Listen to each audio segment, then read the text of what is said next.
ही जेके मजलिसूं सालियाना खमसा थींदियूं आहिनि, हिन मजलिस जी शुरूआति मौलाना जेको जरवार उन अची शुरूआति कई मजलिसनि जी, मजलिसूं उन पढ़णु शुरू कयो। अॼु अल्हम्दुलिल्लाह हिन मस्जिद में मजलिसनि खे तक़रीबन 25 साल थी चुका आहिनि। असांजी वीह मुहर्रम खां शुरू थींदी आहे। हिकिड़ो ज़ाकिर हींअर पढ़ंदो आहे डेली, ऐं 24 मुहर्रम 25 राति ते असां 3 मौलवियूं आहिनि।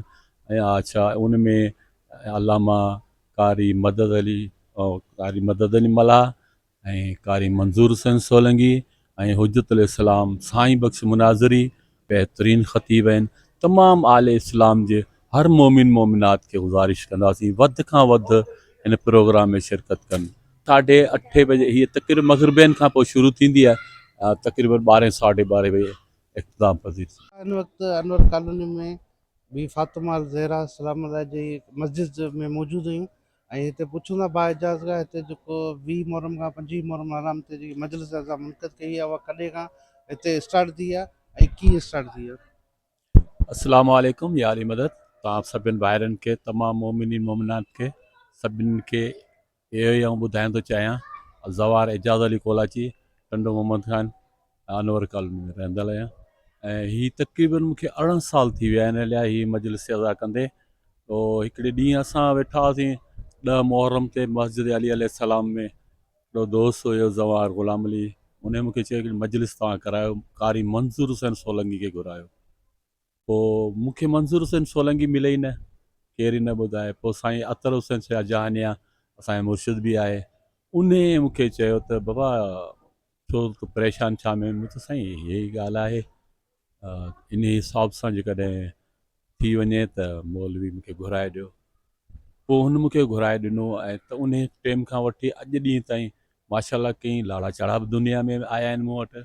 कॾहिं कॾहिं त 100 रुपया खीसे में हूंदो आहे, पोइ मजलिस थी वेंदी आहे। अलाए छा आहे, मौजूदो आहे सैयदा जो, असां हिन खे पंहिंजो मौजूदो ई सम्झंदासीं। अॼु बि माशाल्लाह तमामु सुठा सुठा ज़ाकिरीन मूं वटि ईंदा आहिनि ऐं पढ़ी वेंदा आहिनि। हीअ रज़ा इलाही आहे, मौला जा लख एहसान आहिनि, ज़हरा जा करम नवाज़ियूं आहिनि जो असांखे अॼु ॾींहं ते हिननि ॾुखियो ॾींहुं न ॾेखारियो आहे। हीअ दर ज़हरा आहे, दर ज़हरा ते को ख़ाली न वेंदो आहे। ऐं हिन दर तां माण्हू वठण आया आहिनि, हिन दर ख़ाली कोन विया आहिनि। हिननि त औलाद ॾेई छॾियो, पुटु कुहाए छॾियऊं, छा क़सूरु हो सैयदा जो जेका दरबार मां बि ख़ाली वई। असांजी इहा इल्तिजा आहे हिन चैनल ज़रिए मोमिन खे गुज़ारिश आहे, मौलाए काइनात करे तव्हां महिरबानी करे इन्हनि मजलिसनि खे बरपा रखो ऐं सैयदा ज़हरा खे पंहिंजे लाल जो पुरसो अदा कयो। महिरबानी। अच्छा, हिन जेकी मजलिस आहे उहा कहिड़ी तारीख़ हीअ असांजी वीह मुहर्रम खां शुरू थींदी आहे। हिकिड़ो ज़ाकिर हींअर पढ़ंदो आहे डेली, ऐं 24 मुहर्रम 25 राति ते असां 3 मौलवियूं आहिनि।